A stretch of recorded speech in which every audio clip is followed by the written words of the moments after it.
کسی حکمت کی وجہ سے اس بندے کو وہ چیز نہیں دے رہا ہے، لیکن اس نے جو چیز مانگی ہے اللہ سے، اللہ تبارک و تعالی اس سے کئی گنا بہتر اس کو کل قیامت کے دن اس کا اجر دے دیا جائے گا۔ اور اسی پر میں آپ کو قرآن کریم کی ایک آیت سناؤں گا کہ جس پر آپ کا ایک یقین اور زیادہ مضبوط ہو جائے گا۔ اللہ تبارک و تعالی نے قرآن کریم کے اندر فرمایا کہ من کان یرید حرث الآخرۃ نزد لہ فی حرثہ،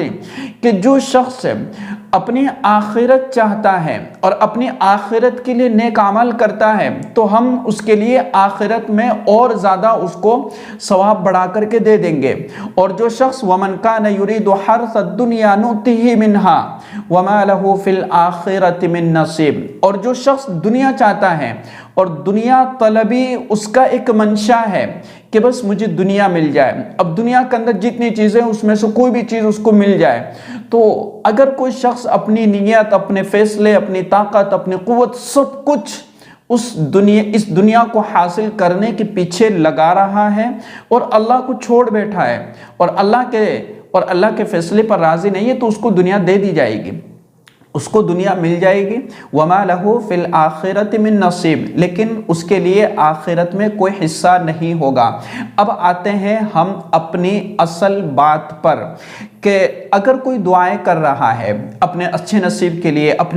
اپنے اچھے مقدر کے لیے، اپنی اچھی تقدیر کے لیے، اپنے اچھے فیصلے کے لیے، تو کیا دعا بند کر دینا چاہیے؟ نہیں میرے عزیزو، دعا ہمیں کبھی بھی بند نہیں کرنا ہے، کیونکہ دعا عبادت ہے اور دعا پر اللہ تبارک و تعالی ہمیں اجر و انعام عطا کرے گا۔ وہ چیز اللہ نے ہمیں نہیں دی،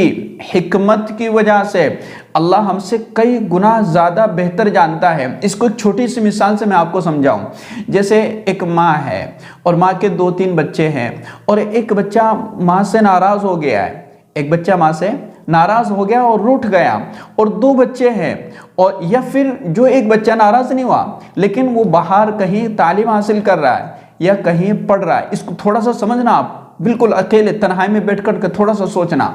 ماں کے ایک بچہ جو باہر ہے یا کسی کام کاج کی وجہ سے کہیں گیا ہوا ہے، اور 2 بچوں کے لیے ابو نے مٹھائی لائی یا کوئی اچھی چیز لے کر کے آئی،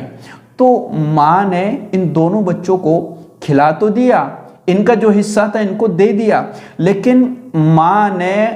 اپنے اس بیٹے کے لیے جو فی الحال موجود نہیں ہے یا وہ فی الحال کسی وجہ سے ناراض ہے، ماں نے اس کا حصہ نکال کر کے الگ رکھ دیا ہے۔ اس ماں نے اس کا حصہ نکال کر کے الگ رکھ دیا ہے کہ یہ میرا بیٹا ہے، میں اس کا حصہ الگ نکال کر کے رکھ لیتا ہوں۔ تو اللہ تو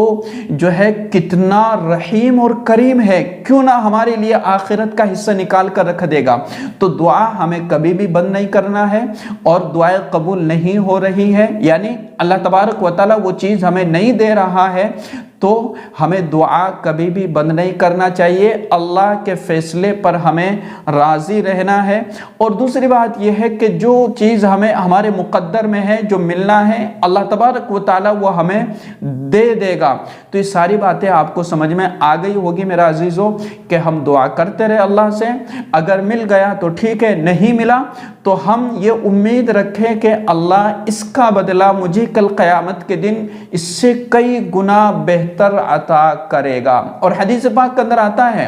کہ جب بھی اللہ تعالیٰ سے سوال کرو تو 3 مرتبہ اس لفظ کو دہراؤ، یعنی ایک عاجزی کے ساتھ، ایک انکساری کے ساتھ اللہ کے سامنے دعائیں کرو۔ جیسے ایک فقیر کو آپ نے دیکھا ہوگا، فقیر کس طرح سے دعا کرتا ہے اللہ سے، جو ہے فقیر کس طریقے سے لوگوں سے مانگتا ہے، آپ نے دیکھا ہوگا 1 مرتبہ 2 مرتبہ 3 مرتبہ 4 مرتبہ بار بار ایک ہی لفظ کو دہراتا ہے۔ تو ہم تو فقیر ہیں اللہ کے، ہم محتاج ہیں، تو ایک ہی دعا کو آپ چاہے 25 سال تک مانگتے رہے، کوئی حرج کی بات نہیں ہے۔ اس پر آپ کو اجر بھی مل رہا ہے، انعام بھی مل رہا ہے، اللہ بھی خوش ہے، اور آپ کو ایک عبادت کا ثواب بھی مل رہا ہے۔ یہ ساری باتیں آپ کو سمجھ میں آ گئی ہوگی۔ اس ویڈیو کو شیئر کیجیے گا۔ السلام علیکم ورحمۃ اللہ وبرکاتہ۔